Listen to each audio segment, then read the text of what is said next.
I have Xerjoff's Alexander 3. So I haven't smelled Alexander 1 or 2. The second one is popular. I suspect I wouldn't like it, but I should smell it eventually. But Alexander 3 is a tough one for me to describe, to gather my thoughts. I only have this dabber, so keep that in mind. It might smell different with a sprayer if it's more spread out. But yeah, this one has these aroma chemicals that kind of muddle everything up like a designer to where you can't pick apart notes, in my opinion. It's kind of just like this big cloud. But I'm gonna try to describe what that cloud is and the notes in it that I'm getting. So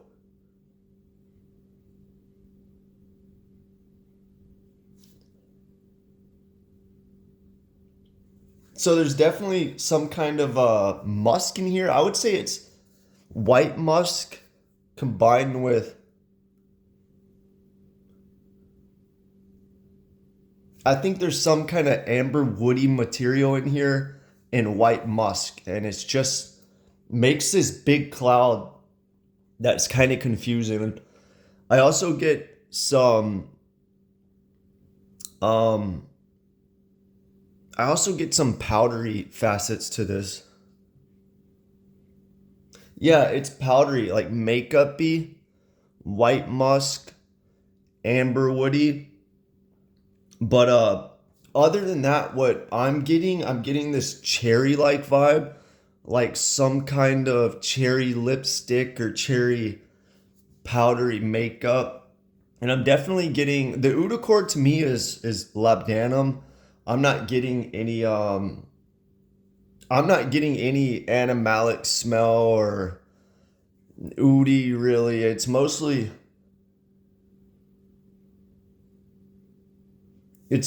just an amber dry down that might have a little more labdanum than most fragrances, but not much. I'm not getting any oud really. In the opening, a little bit, I could see that the labdanum is more pronounced, but it's not it's not oudy to me or animalic at all, really. And kind of research what other people are saying, and a lot of people say animalic or stinky. I'm not getting that at all.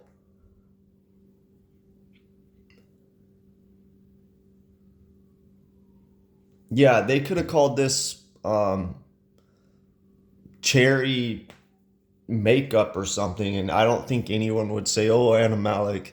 I think they see the name and the oud, and they look for something animalic. But I mean, if you smelled any other animalic fragrances, you're probably not going to think this is animalic. But I looked up the notes because I was curious what is in here. And top notes lavender, palisander rosewood. I'm not too familiar with that. And cinnamon. Those are the top notes. Mid notes Bulgarian rose, cedar, lily of the valley. And base notes Laotian and Thailand oud, sandalwood, musk, amber, vanilla. So Xerjoff is one of those brands that lists their type of oud, Laotian and Thailand. I don't know. I don't suspect that they throw. I mean, if they do, it must not be that much. It's weird that they list two different kind of ouds, um, and I'm not getting oud in the smell at least. I don't know. I mean, does anybody know if Xerjoff uses real oud?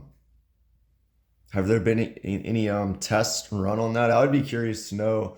I know Xerjoff has maybe a year or two ago they came out with a lot of ouds. I think they transferred it from another brand that they own into the Xerjoff brand. They come in the gold bottles, and I wanted to try those. Well, there was like one, two, maybe three I wanted to try that looked decent, but and there was like 10 of them, and most of them had like vanilla and caramel in the notes, and I just knew I wouldn't like them. And I was thinking if those have caramel in it. You know, the ones where the notes look promising probably aren't that good either. I'm not sure.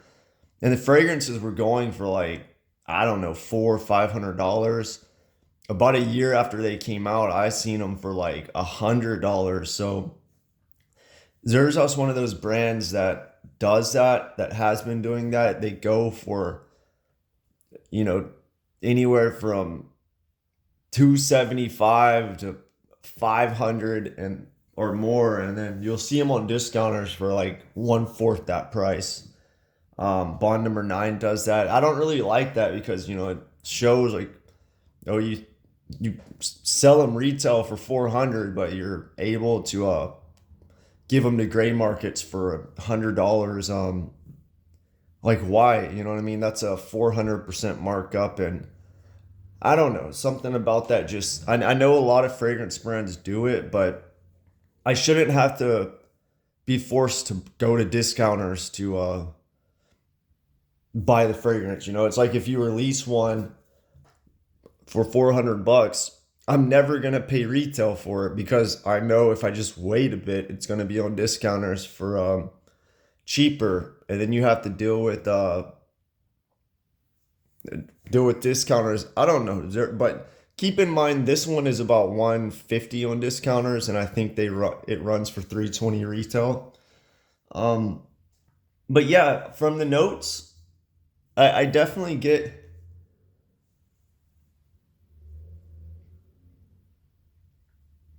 the notes that didn't stand out immediately for me. The lavender, I kind of get that.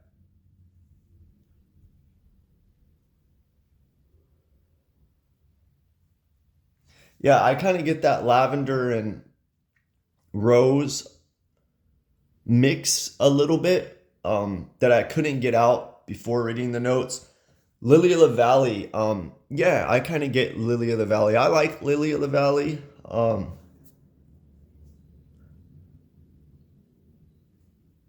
I think that kind of contributes to the powderiness, the piercingness, and somewhat confusing smell of this for me is that Lily of the Valley. Um, it just, I don't know. Lily of the Valley, I like it, but it has to be with the right notes. I'm not really getting rosewood or cedar. Maybe a little bit of cinnamon in there. Um, Sandalwood, not really. Vanilla, yeah, maybe. I'm not really getting it too much. Almost every fragrance has vanilla. But this one seems to use it just to smooth things out. But yeah, overall,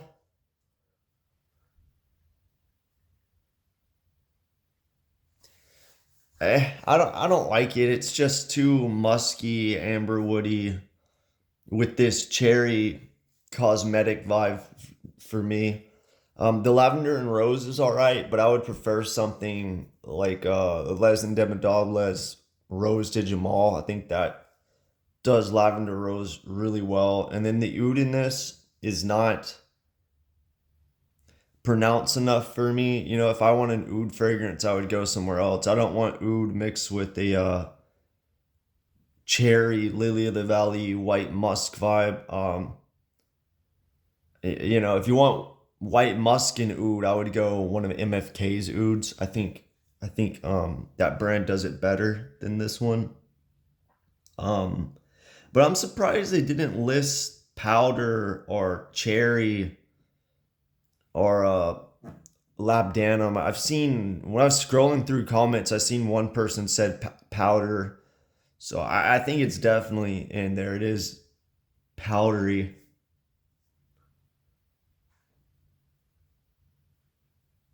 I could see this drying down to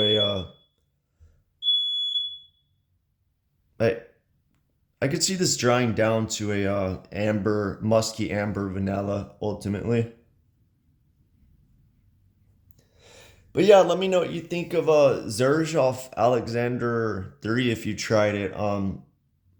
Xerjoff is one of those brands I decided not to smell everything. They just have so many fragrances, and a lot of what I smell is kind of, it's just not for me, like too fruity, too sweet or something.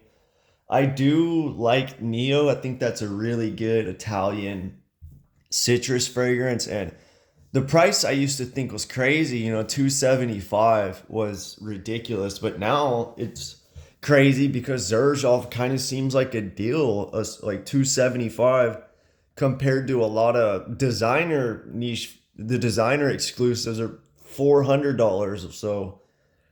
I don't know. I suspect Xerjoff will price increase just like the rest of them, but these are on discounters. I'm sure there's some good ones in the brand. Um, I've heard Kobe's pretty good and Renaissance something. I some of their Casamarati ones. I think Banquet I liked a little bit. Uh, they had some good ones, like Casamarati for a price, but yeah. So this is Xerjoff's Alexander 3.